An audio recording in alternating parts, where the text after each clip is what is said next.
एक बार की बात है। शंकरपुर नाम के एक गांव में रामू नाम का आदमी मुर्गियां पालकर और उनके अंडे बेचकर अपना घर चलाता था। पूरा गांव रामू से ही अंडे खरीदता था। एक दिन रामू की दुकान पर एक आदमी आता है। अरे रामू भैया, मेरे भाई की 1 हफ्ते बाद शादी है और मुझे शादी के खाने में आमलेट भी बनवाने हैं, तो क्या तुम मेरा 100 अंडों का ऑर्डर ले सकते हो? अरे भैया, 100 अंडे तो बहुत होते हैं और मेरे पास मुर्गियां भी उतनी नहीं है। मुझे नहीं लगता कि ये ऑर्डर मैं पूरा कर पाऊंगा।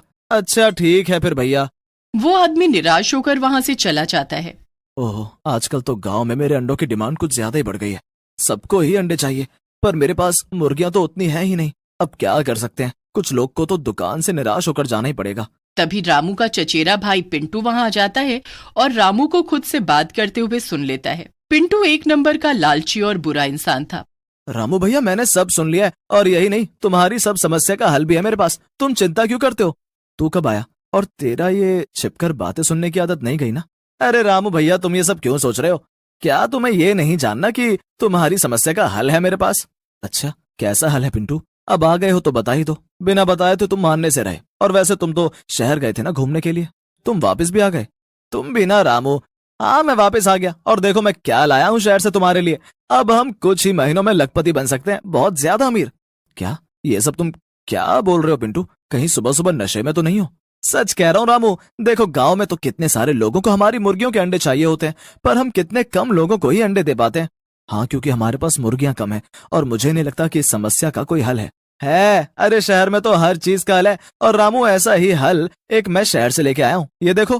पिंटू रामू को एक केमिकल की बोतल दिखाता है। देखो रामू, मैं ये एक ऐसा केमिकल लाया हूँ जिससे हम सभी गांव वालों को मुर्गियों के अंडे दे पाएंगे, वो भी एक साथ। और फिर तो हमारे पास पैसे ही पैसे होंगे। क्या? केमिकल से अंडे? ये तू क्या बोल रहा है पिंटू? मुझे तो कुछ समझ में नहीं आ रहा है। अरे रामू, बात को समझ। तू ये सब चिंता छोड़ और बस एक काम कर, इस केमिकल को मुर्गियों के खाने में मिलाकर उन्हें खिला दे। उसके बाद तो कमाल होगा, कमाल। ये मुर्गियां जितने अंडे हर रोज देती हैं उससे डबल अंडे देने लगेंगी। ओह, अब मैं समझ गया पिंटू कि तू क्या कहना चाह रहा है। हाँ, शाबाश रामू। मुझे तो बिल्कुल नहीं लगा था तू मेरी बात सुनेगा, पर पैसे कैसे नहीं चाहिए होते। तो ये ले रामू, ये केमिकल आज रात ही मुर्गियों के खाने में मिला देना। तुझे बिल्कुल सही लगा था पहले पिंटू, मैं तेरी बात बिल्कुल भी नहीं सुनूंगा। देख पिंटू, मुझे अपने मुर्गियों से बहुत लगाव है और इस केमिकल से तो उनकी जान तक को खतरा हो सकता है। पता नहीं इसमें क्या क्या मिलाया गया होगा। हमें मुर्गियों की जान के साथ खिलवाड़ नहीं करना चाहिए। ऐसा पैसा भला किस काम का? रामू पिंटू को समझाने की कोशिश कर रहा था, पर पिंटू को रामू की बात सुनकर बहुत गुस्सा आता है। पिंटू वहां से गुस्से में अपने घर चला जाता है। अपने घर जाकर पिंटू सोच में पड़ जाता है। ये रामू तो ना खुद पैसे कमाएगा ना मुझे कमाने देगा। क्या करूं मैं इसका? नहीं नहीं, मैं इतने अच्छे मौके को बेकार तो नहीं जाने दूंगा। मैं उन मुर्गियों को फायदा उठाकर रहूंगा, भले मुझे अपने प्यारे भाई को मारना ही क्यों ना पड़े। आखिर कब तक मैं इस झोपड़ी पट्टी में रहूंगा? मुझे पैसे कमाने और शहर जाना है। पिंटू ये सोचकर रात होने का इंतजार करने लगता है। आधी रात होते ही पिंटू अपना केमिकल उठाता है और रामू के घर में घुस जाता है। बिना आवाज किए पिंटू रामू की मुर्गियों के खाने में वही केमिकल मिला देता है। ये लो मेरी प्यारी मुर्गियों, अपना खाना खाओ। लो लो लो, इससे पहले तुम्हारा मालिक उठ जाए और यहाँ आ जाए तुम इसे खा लो, वरना वो तुम्हें ये खाने से रोक देगा और मेरा भारी नुकसान हो जाएगा। तभी वहां पर रामू आ जाता है और पिंटू को वहां मुर्गियों को खाना खिलाते देखकर गुस्से से चिल्लाता है। पिंटू, ये तुम क्या कर रहे हो? मैंने तुम्हें मना किया था ना कि मुर्गियों को वो केमिकल वाला खाना नहीं खिलाना है। तुम्हारी हिम्मत कैसे हुई ये सब करने की? देख रामू, चुपचाप मेरी बात सुन ले और पैसे कमाने में मेरा साथ दे, वरना अच्छा नहीं होगा। ओह, तो तू मुझे धमकी दे रहा है पिंटू? तो बता क्या करेगा? वरना अगर तू मेरे रास्ते में आएगा तो मैं तुझे रास्ते से ही हटा दूंगा। रामू को ये सुनकर गुस्सा आ जाता है और वो पिंटू को एक थप्पड़ मार देता है। शर्म नहीं आती तुझे पिंटू? पिंटू को थप्पड़ खाकर गुस्सा आ जाता है और वो अपने पास रखा हुआ चाकू उठाकर रामू को उससे मार देता है। इतना कहकर रामू मर जाता है और पिंटू उसकी लाश को ठिकाने लगा देता है। अगले दिन सुबह रामू की दुकान पर रामू की जगह पिंटू बैठा हुआ था। तभी एक आदमी वहां आता है। अरे पिंटू भाई, ये क्या आज तुम यहाँ बैठे हो? रामू कहाँ गया? वो अब ऐसा है ना कि रामू तो कुछ समय के लिए शहर गया हुआ है, तो अब वो कुछ दिन वहीं रुकेगा। तब तक मैं हूं ना, मैं रामू की जगह गांव वालों को मुर्गियों के अंडे बेचूंगा। अच्छा भाई, पर कल तो वो यहीं था। मैंने उससे मेरी भाई की शादी के लिए 100 अंडों का ऑर्डर लेने को कहा था, पर उसने मना कर दिया, ये कहकर कि इतने अंडे मुर्गियां नहीं दे पाएंगी। ओ ऐसा? नहीं नहीं भाई, तुम चिंता मत करो, मैं ले रहा हूँ तुम्हारा ऑर्डर। तुम्हें तुम्हारे 100 मुर्गियों के अंडे मिल जाएंगे, वो भी समय पर। क्या सच में? ये तो बड़ी अच्छी खबर सुनाई तुमने पिंटू भैया। अभी जाकर मैं ये खबर घर पर सुनाता हूँ और ये एडवांस पेमेंट रखो। पिंटू एडवांस में पैसे मिलने की वजह से बहुत खुश हो जाता है। वाह वाह, इतने पैसे काम से पहले ही दिन। धीमे धीमे सचमुच ही मैं लखपति बन जाऊंगा। पैसे जेब में रखकर पिंटू मुर्गियों के पास जाता है और देखता है कि रात में मुर्गियों को केमिकल वाला खाना खिलाने की वजह से मुर्गियों ने सचमुच डबल अंडे दिए थे। वो इस बात से काफी खुश था। वाह, अब तो मैं जल्दी अमीर हो जाऊंगा। अच्छा है वो रामू मर गया, अब मुझे पैसे उससे बांटने भी नहीं पड़ेंगे।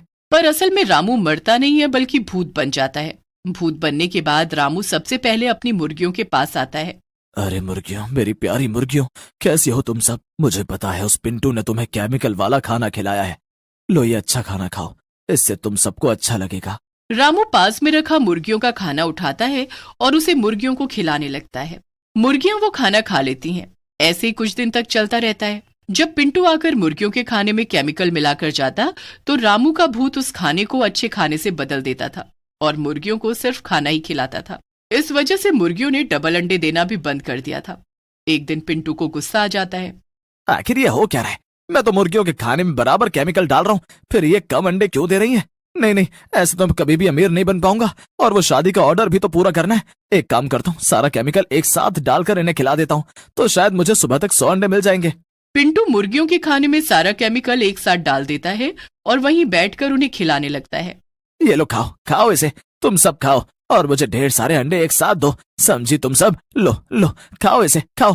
पिंटू कुछ मुर्गियों को तो वो खाना खिला देता है, पर सारी मुर्गियां उस खाने को खाती उससे पहले ही वहां पर रामू का भूत आ जाता है और पिंटू को ये सब करते देख लेता है। रुक जा पिंटू के बच्चे, आज तो तूने सारी हदें पार कर दी हैं, अब तेरी खैर नहीं। ये क्या रामू, तू क्या अब मेरा पीछा मरने के बाद भी नहीं छोड़ेगा? अभी भी तुझे मेरी तरक्की से दिक्कत है? नहीं, जब तक तू मेरी मुर्गियों का पीछा नहीं छोड़ेगा तब तक मैं तेरा पीछा नहीं छोड़ूंगा। दूर हो जा सालिम मेरी मुर्गियों से। नहीं नहीं, बिल्कुल नहीं। इतने में जिन मुर्गियों ने पिंटू का दिया खाना खा लिया था वो भूत के सामने ही तड़प तड़प कर मर जाती हैं। पिंटू भी ये देखकर हैरान हो जाता है। उसे समझ ही नहीं आता कि आखिर ये सब कैसे हो गया। भूत अपनी मरी हुई मुर्गियों को गले लगाकर रोने लगता है। अरे री, ये क्या हो गया? ये तो मर गई। अब मैं शादी का ऑर्डर कैसे पूरा करूंगा? शायद मुझे सारा केमिकल एक साथ नहीं डालना चाहिए। कोई नहीं, एक काम करता हूँ, इनको पका पका कर चिकन बिरयानी बना दूंगा और उस आदमी से कहूंगा कि ऑमलेट की जगह अपने मेहमानों को चिकन बिरयानी खिला दे। ये अच्छा आइडिया है। भूत को ये सुनकर बहुत गुस्सा आता है और वो पिंटू का गला पकड़कर उसे हवा में उड़ा देता है। क्या बोला तूने पिंटू? क्या करेगा तू मेरी मुर्गियों के साथ? तुझे इन्हें मारकर भी चैन नहीं पड़ा कि अब लालच में आकर तू इन चिकन बिरयानी को बनाएगा और उसे बेचेगा? रुक, अभी बताता हूँ तुझे। भूत पिंटू का गला दबाकर उसे मार देता है और फिर खुद उसके शरीर में घुस जाता है। बस बहुत हो गया, अब से मैं इस पिंटू के शरीर में घुसकर रहूंगा और अपनी मुर्गियों को पालूंगा। भूत अपनी आधी मरी हुई मुर्गियों को जमीन में गाड़ देता है और अपनी बाकी जिंदा मुर्गियों को अच्छे से पालने लगता है। किसी को भी पता नहीं चलता कि वो पिंटू नहीं बल्कि रामू था।